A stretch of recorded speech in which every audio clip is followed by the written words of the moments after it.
I think probably the best advice that I could give is to not discount the importance of video and nonverbal communication in providing a sense of immediacy and instructor presence. Sometimes it's not just hearing the tone of your voice, but also seeing the look on your face that can communicate a lot about your passion for teaching and your real intent to connect with the students. And because there's so much great opportunity for free technology out there, Jing by TechSmith as well as YouTube, as long as you've got a webcam on your computer, you can put together a really simple introduction video as well as feedback for student assignments and so forth that use your face as well as your voice. It doesn't take a lot of expensive programming, and it doesn't take a lot of technical expertise to put together what you look like for students, and I think they can really respond to it.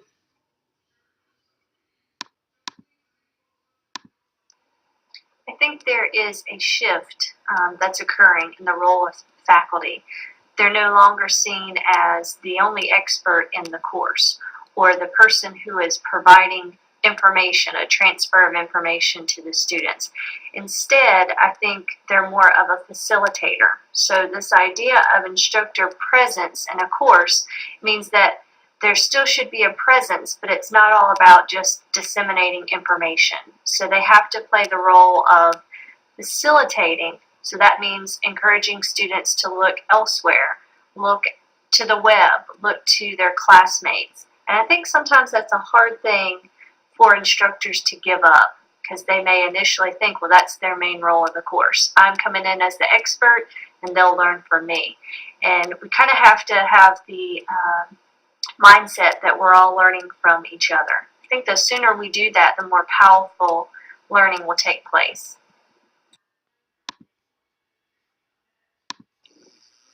I think a few keys to maintaining a great instructor presence in the classroom is the frequency in which you communicate with students, the relevancy of the information that you're presenting, and the ability to use various multimedia options in communicating with your students.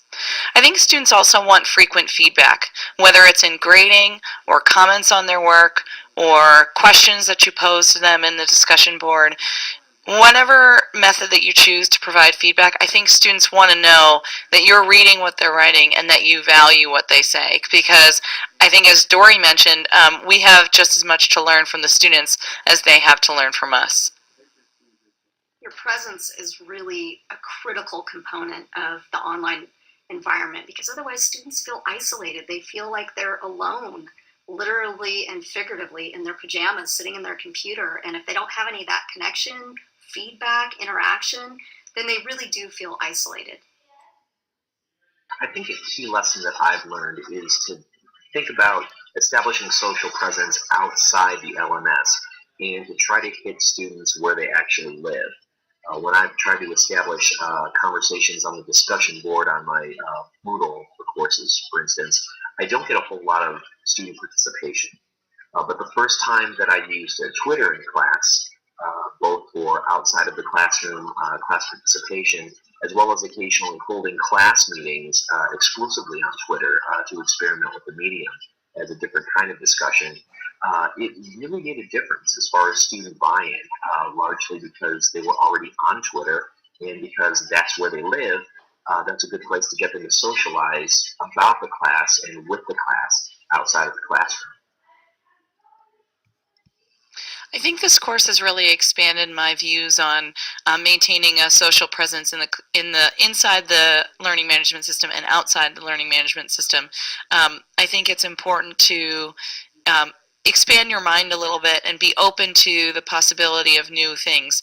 For instance, I had never really thought about incorporating Twitter into my classroom, but now I'm really excited to, run a Twitter chat or maybe utilize that in the classroom. So my mind has definitely been expanded to the use of social media in the classroom.